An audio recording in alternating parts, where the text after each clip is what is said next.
Hello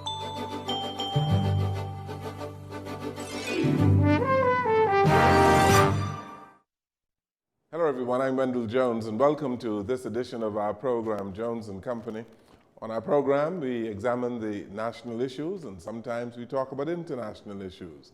And since we are still in January of 2022, we thought let's continue our series of having some people on our show who are able to give some direction for the country, talk about the big issues in the Bahamas. Recently we had Professor Peter Blair on our program, and so today we thought let's invite another professor to come here today to talk about the issues of the Bahamas. We're talking about Dr. Gilbert Morris, who has been on our program on numerous occasions. He is a globalist, has taught in universities in the United States of America, and I also know that he has done a lot of work in Asia and throughout the Caribbean. And so it is our pleasure to have Dr. Gilbert Morris back with us again. Welcome to the program. Welcome, welcome. I do remember it was the city Jiamen in China. In China. Being up on the stage, and I looked down and there you were. Yes, yes. So it was a great Yes, time to I see saw you coming on stage, this auditorium packed with people, and I was there as a representative of media in the Bahamas, because publishers and editors throughout the Caribbean had gathered, and I represented the Bahamas. And I saw a whole lot of Chinese people coming on the stage. And then when I looked in the crowd, I saw this short man with a bow tie. I said, that is Dr. Gilbert Morris. What is he doing there? Yeah, absolutely. Well, I had done a study for Madame Wu, as she was the vice premier of China at the time, on multimodal distribution center shipping in the Caribbean, Chinese products out of the Panama canals for $175 billion worth of goods through the Caribbean basin up through the Windward Passage into the port of New Jersey. And the idea was to determine whether or not there was a real market for the Chinese investing in a distribution center. I think there was, and I concluded that there was in the study, but I think that governments of the Caribbean are better poised now to execute on something like that. I think it's really a crucial infrastructural move for the Caribbean still. Yeah. Well, we have a whole lot of work to do, and I believe Bahamian businessmen, as well as the government of the Bahamas, must be motivated to do some things because time is moving, and we have a nation to build. And having said that, Dr. Morris, let me ask you, given where we are in the world, our geographic position in the world, are we as a country really taking full advantage of where we are? We haven't. I'll certainly say that. We haven't. We've enjoyed some of the residual benefits of our proximity, but we'd never really had a foreign policy that executed on that proximity in an aggressive way. And I've been saying for many years now, pointing to the prospects that were emerging. You have 100 million Americans retiring in the next 20 or so years.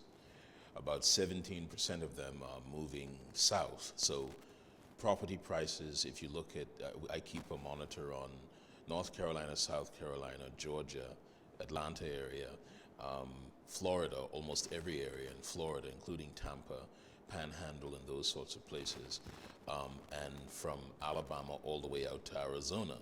So Arizona has become a big retirement center and financial services center and so on. Florida has continued to explode. Florida real estate has continued to explode, even though they have no place to expand. And what that tells me is there's pent-up demand that we don't have to create.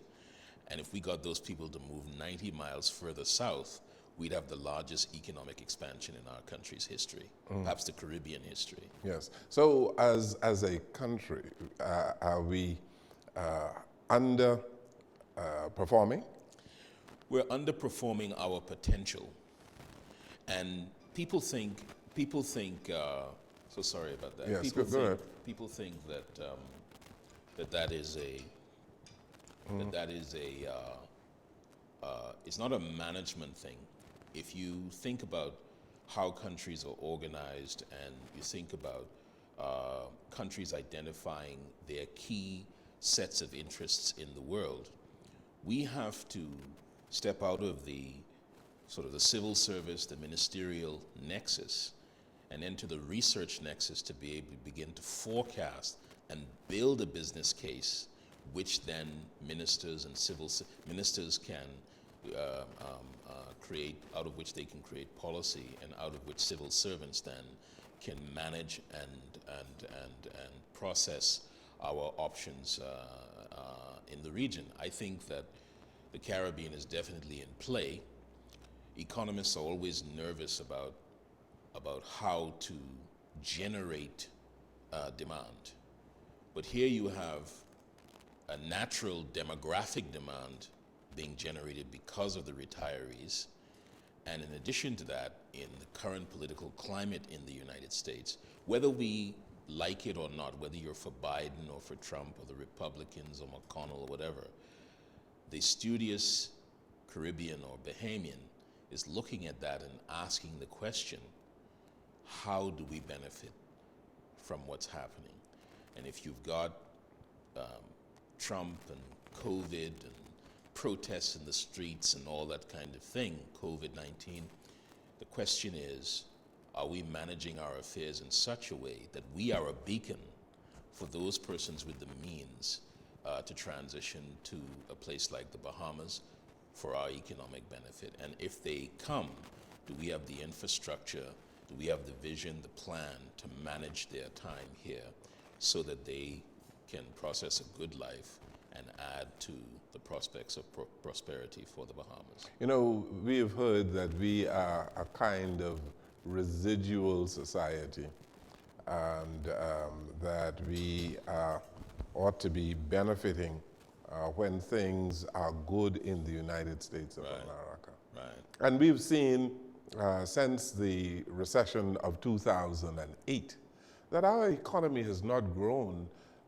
appreciably. Right. Some would argue that it hasn't grown at all, because when you consider 1% here, it's not real growth. Right. And so the question is, why haven't we grown?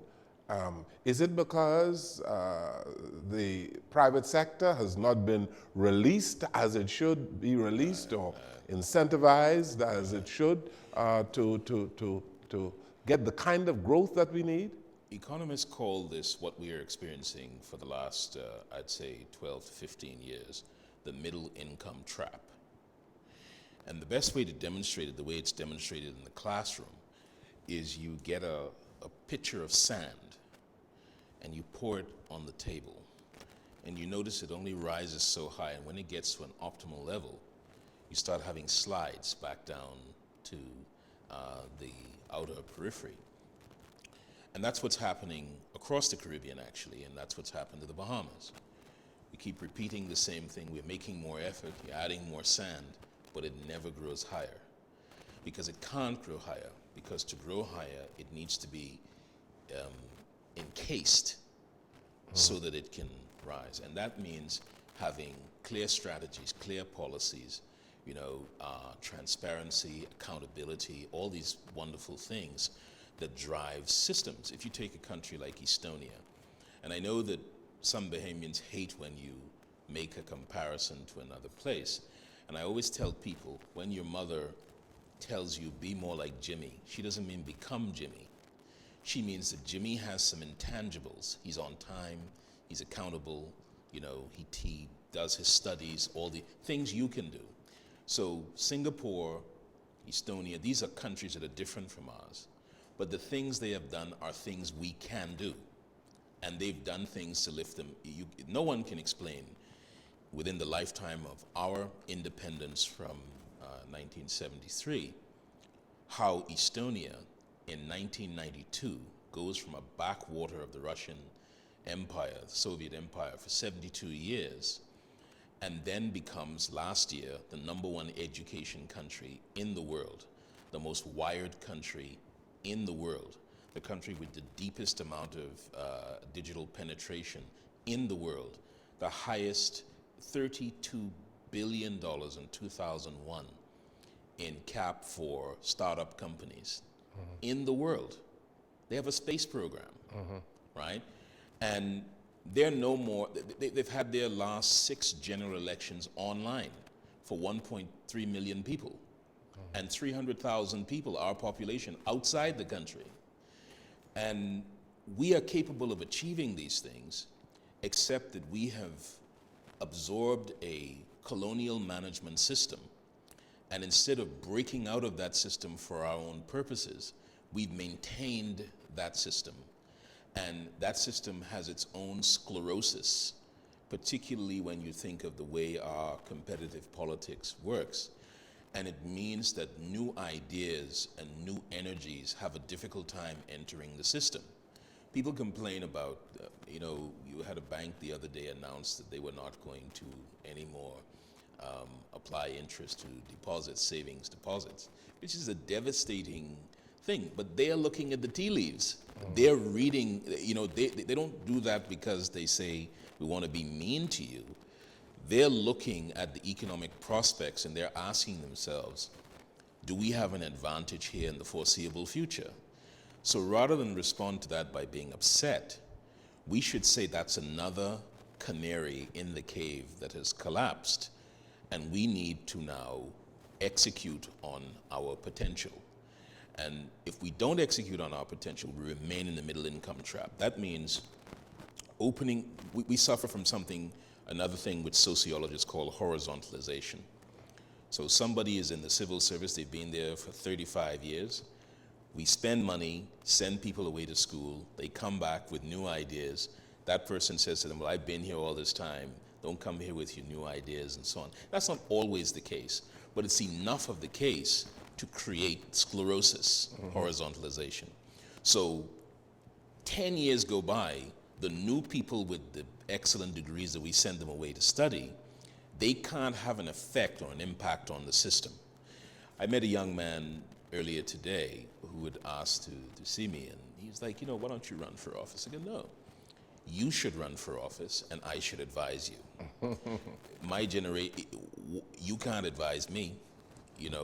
I've been done more things and so on. We need another vibrant generation in the future to come up and do things. And what has to happen is our generation, your generation, has to empower those young people to prepare them. Because running an island, a micro state in proximity to the United States with 2 superpowers got us in their full attention. That's a pretty intellectually difficult, strategically very, very complex situation to be in.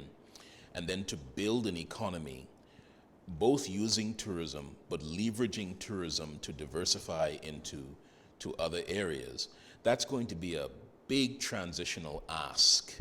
And we require the best, brightest, brilliant young people, but we have to give them opportunity, we have to season them, we have to put them in the deep end and let them swim, and then those who are really gifted and talented emerge at the top, and then we have to put them in position to have an impact on the country. You're talking about sclerosis of governance, Dr. Morris, and we've had elections in our country. Right. A change of administrations about 4 times back to back. Right. And we seem to be going in the same direction. Right. And some would say spinning tires. Yes. And really going nowhere. And so what we need is to reinvent government. Yes. Isn't that what you're saying? Absolutely. I mean, that's exactly what I'm saying. And we can't be afraid of it. We can't be afraid of it. The mantra of the colonial system, political system, was control. Not growth, not innovation, not reform, control. Yes. If you just think about it in terms of digitization, the internet, exponential technology, and so on, You can't control that. It's perfectly possible, for instance, for Amazon to say, where can I find some bright, talented young people that I need to do online work that can, write, excellent English and that kind of thing? Where can I find them? They may be able to find a large number of them right here in the Bahamas. So they could hire them, pay them through PayPal, and now you have digital nomads, people living in the Bahamas, from the Bahamas, but not in the Bahamas. You get no national insurance, you get none of the usual hits when you get investment. Let's turn it the other way. Suppose you say, we've spent all this time doing FDI deals for hotels and so on, and we bang the table and say, I want jobs, I gotta have jobs, I gotta have jobs. But you've got to understand that hotels are going in the direction of having no employees, 0 employees. You don't have any food and beverage because everything is in an iPad in your room, and all the restaurants in the city are actually the food and beverage for the hotel, because they have, delivery systems and things like that, all digitized now. You run one credit card, you pay for everything, it's delivered to your hotel. Or you book your hotel room, you get a number, a code. You can get a QR code on your phone, or you get just a code. You enter the code when you get there, you put your thumbprint. That's now your key. Don't need any employees. You want the room clean, you press that button on the iPad, someone comes and cleans your room, that's deducted from your card. Now you now pay for that service separately. Okay, so in that situation, how are you going to get jobs out of FDI? You'll have the luxurious, beautiful hotel on the same beach, but how do you get the jobs? And we already know this, because if you go in your hotel room now, you have an espresso machine. Well, that Nespresso machine is the little young fellow that you used to tip, who used to bring the coffee late at night and so on. He doesn't exist anymore, right? And just think about that in banking, in all these other areas. In the Dubai Mall, they have an avatar that can show you where you need to go. You can download on your phone and be guided into stores, all the stores that you like and so on. You can be guided right through. So you don't need that person who wants, if you go to the Dominican Republic, there's a guy, there's 25 guys coming, saying, hey, I can guide you through, and, a couple of, well, those things are going to change significantly, even in education, I said at the beginning on the show with Bishop Gomez, I said, on the station with Bishop Gomez, I said, in January of 2020, university towns are finished. They are finished. Why? Because in the 1990s, when we in the universities first got, computer technologies, it was clunky and slow, and you had to dial up, and people got lost, and you could hear one person, and you can't hear the other, and so on. Look at what's happened with Zoom, right? I mean, Zoom has replaced Skype, right? It's replaced Skype, yeah, in very significant ways, but there are other platforms as well. Well, what university professors are finding, and administrators of universities are finding, is that, oh goodness, wait a minute. We can get more productivity with more students at a cheaper price, more accurately and more accountably with this technology than classroom teaching. Yes. Now people say, but come on now, you can't give up the university experience. No, that's going to be for unique experiences. You're going to be invited to the campus for unique experiences. That means only the elite universities will survive. Small university towns will disappear, right? So that's the effect of technology. There's nothing you can do about it. Yeah, but we seem to be resistant to change, Professor Morris. Change, we are not handling change well. And we are averse to apparently a whole lot of things that are going on in the world. Right. And we are taking so long to bring about reform in our society. Right. Well, it's a terrible problem. It's a terrible problem. I mean, other countries, in the Pacific, I talk to people in Fiji all the time, places like Vanuatu and these sorts of places. They have disappearing beaches. Their countries are sinking into the ocean and so on. So they're already meeting those issues. They were not ready. And they have to beg other countries, Malaysia, some of these other countries, to give them an area of land to sort of camp themselves and so on. It's going to create a new kind of nation state, a new kind of domestic community. In the Bahamas, I heard people talking about, for instance, Andros. They were talking about, should we dredge in Andros? And so my personal view is no. Andros is around 46, 48% of the total land mass of the Bahamas. If you're thinking futurally and strategically, you should be thinking Andros is the last stop gap, that if something goes wrong, a catastrophe, that's the place where we can all decamp and be reasonably safe because of the water resources and so on. It means we should be now gaming out all the various risks to the Bahamas. We should have a division in UB with Bahamian scholars from all over the world, and they should be gaming out right now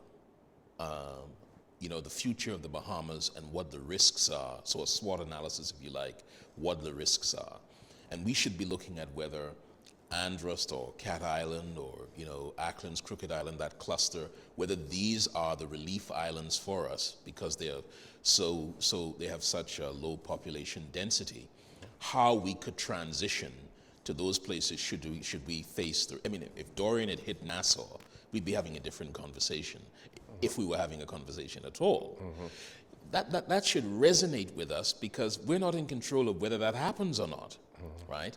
So the thing for, when governments think of the future and they engage young people, you get new possibilities that you couldn't possibly imagine by just managing things day to day, right? And if we don't get in that zone, right, and you have all these outstanding young people, Peter Blair, Carlos Mackey, Carlos Palacios, Dino Cartwright, you got Francine Russell, Andrea Moultrie, Candace Knowles, young Miss Kelly Armstrong, all these people, brilliant, talented young Bahamians who have worked abroad and have worked in all these spaces that are the risk spaces for the Bahamas. We should be driving, and not just in those technical, those scientific areas. You got people like Danielle McDonald, the international law specialist. You've got young Adley, I can't remember her first name, but these are labor economics. These people have done real serious work, but they are doing research work where they are. And when they come home, they have to get a job because there's no real sort of institution where they can do 24/7 research work on figuring out not just reform, but what is the reform window? Because we don't have an eternal window to reform. I hear people say this sometimes where they say, well, Britain took that long, 900 years, the United States almost 300 years. Yeah, we don't have that. Are you suggesting that we are not taking full advantage of the talent pool that we have in our country? No, I don't think we are as yet. I saw some signs in previous administrations, one or two areas and so on.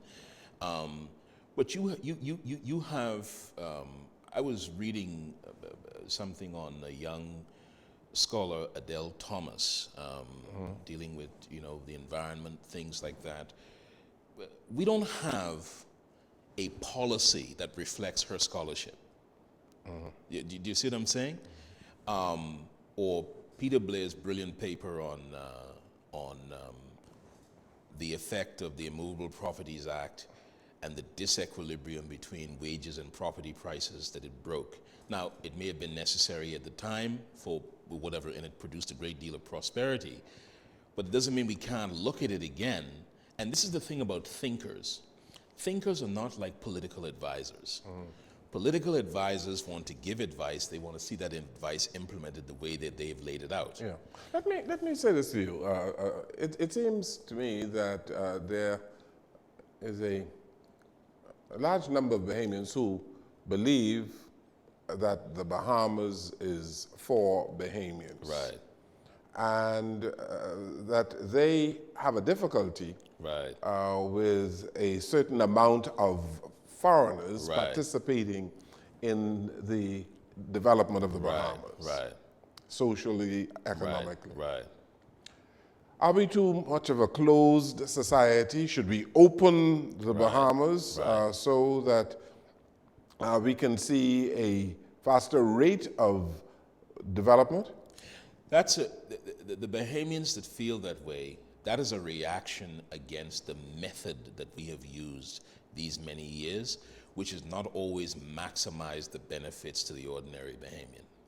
So all that gets sort of clustered in to their emotional reaction to it, because we don't have a clear path to show how, in a non-political way, a broad variety of Bahamians benefit from the economic opportunities the country provides. You see, you mentioned Andros a while ago, and it has a population of about 8 to 10,000 people. Right.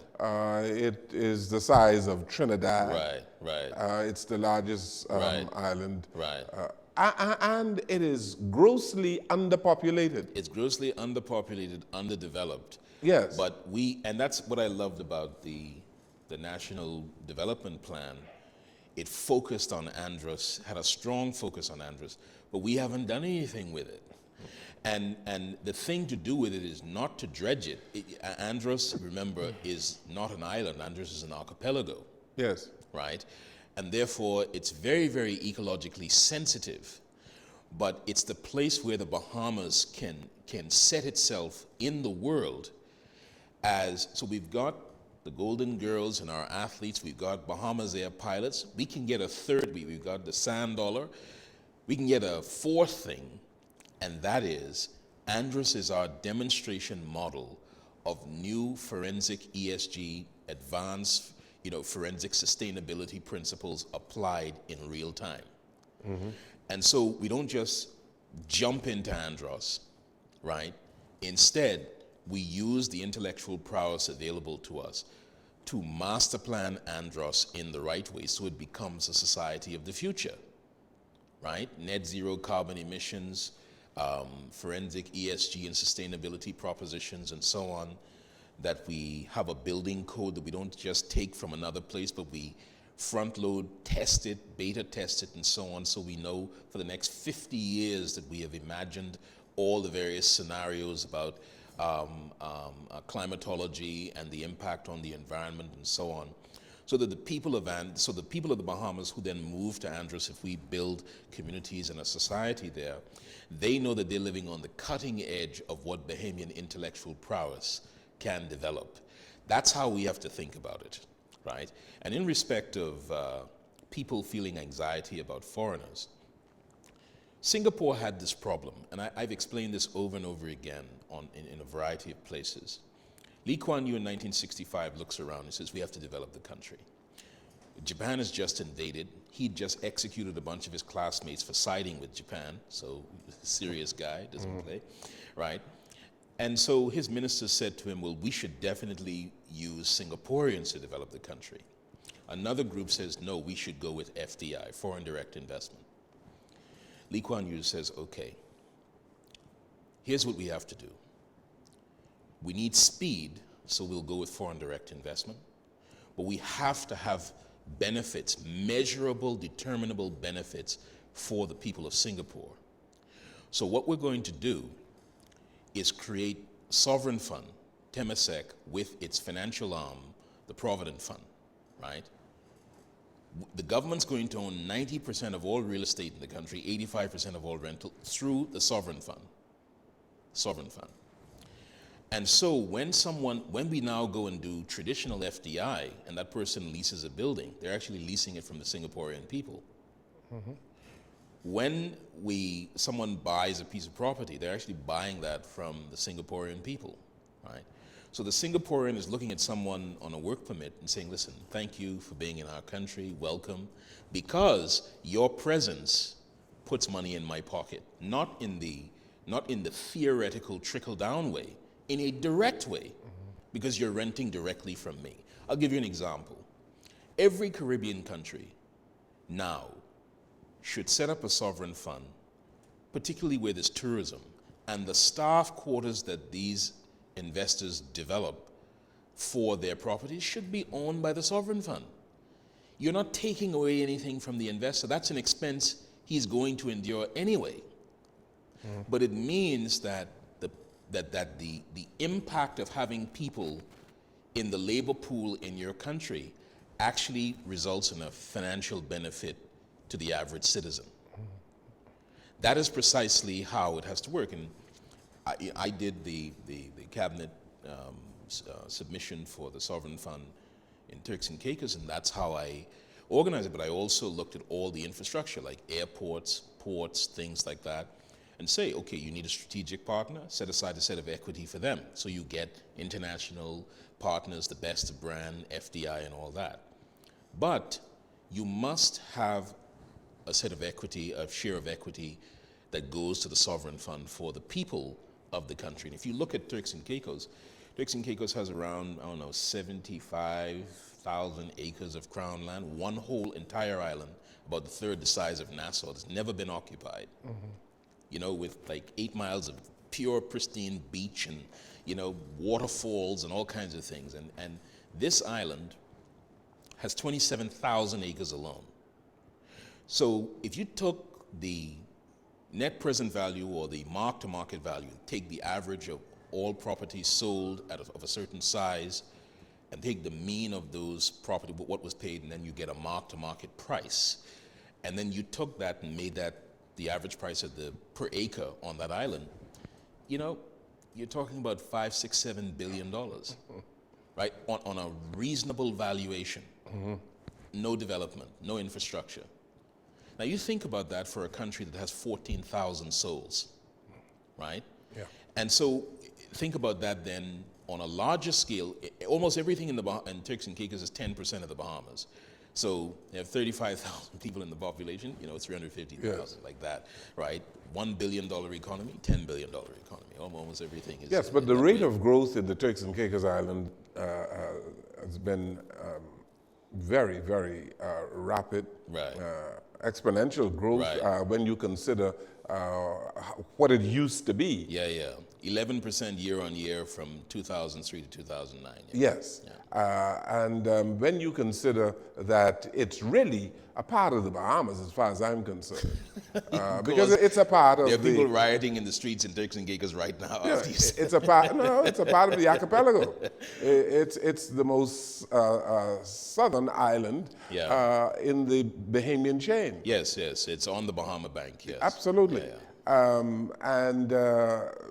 And north of that, you have Inagua and Mayaguana and places coming north. Well, the relationship... And we are not seeing any growth, any economic growth in any of these southern islands in the Bahamas. It is an interesting proposition that Provo is 40 miles away from Mayaguana. And Provo jumped, Turks and Caicos jumped from 200 million in GDP to over $1 billion in GDP in less than a decade, right? That property values are $2 million for an acre of beachfront land in Turks and Caicos, and you probably don't even get that in Nassau at the moment, right? And Mayaguana, which is really very close to it, has no economy. Right. Well, it's interesting that people from Salt Key and Grand Turk used to use for almost 100 years Mayaguana as a pastoral, and Inagua as pastoral colonies. Yes. So some of them would live there, but they would have their farms for a certain part of the year in Mayaguana and in Inagua. So we haven't had a whole of the Bahamas development strategy. I think Mr. Christie had an idea about anchor projects in each island. And I think most people thought it was hospitality, but really it ought to be boutique villages. You need complete civilizations in these places in order for them to, and again, it goes to research. You can't make those kinds of determinations in cabinet or as civil servants when you have a country to run. You need research centers that sit down and look at things where people can argue with each other and talk about the kind of scale development that's necessary. Yes, what we want Inagua to be, Absolutely. what we want Mayaguana to become. That's right. Why should Cat Island be the way it is? Absolutely. And I mean, I got some pictures from Leon Williams when he was in Cat Island the last time, and I said, Leon, where the devil is that? Because I saw the width of the beaches. I mean, I thought, good Lord, that's I haven't seen that in ages, right? And he says, well, listen, I'm exposing him now, but he says, I was asked which is my favorite place to be, and I'm with my wife, so I had to say Eleuthera, but I mean, Cat Island is doing something to me. Yes. So if we have that reaction, we don't have to over-monetize everything that we own, but there are ways to monetize it. There are strategies. These young people have gone to school and studied the strategies that are necessary to ensure cultural thickness, meaning that there's a cultural panoply in the way that we develop it. And the technical, you have someone like Carlos Palacios who could give us chapter and verse of, okay, if you develop that island, here's its carrying capacity, here are the environmental issues, here are the coastal propositions, and so on. You have brilliant young people like Carlos Mackey, like, as I said, Peter Blair, who can come and talk about some of the other elements, Adele Thomas, young Miss Kelly Armstrong, these sorts of people. This is what they do, so that you have a framework. Now the conventional developers could come in because somebody has set out a roadmap and a framework in which they can develop, and now Bahamians can enjoy the good life in their own country, and rather than looking at Singapore and Estonia, say, we're on the cutting edge too. We've done something that no one else has done, because the unique propositions of our country and our location means that we can also contribute something to human understanding about how civilizations should develop and evolve. Let's take a break. Professor Gilbert Morris, our guest on the program today, and we take this break and we'll come right back.